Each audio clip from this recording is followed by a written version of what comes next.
And what we do in this second part of this series now every day is that Steiner suggested that the seventh does not lead to an octave, but that the seventh becomes so fine and thin and just spreads out like mist and builds a cosmos in itself.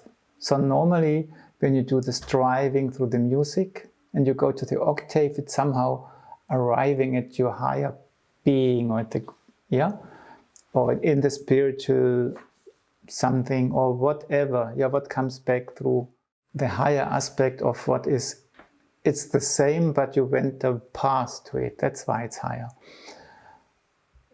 And here Steiner suggests that we do not go there, but we leave it. And somehow we leave it, we build a cosmos, it still stays in our surrounding.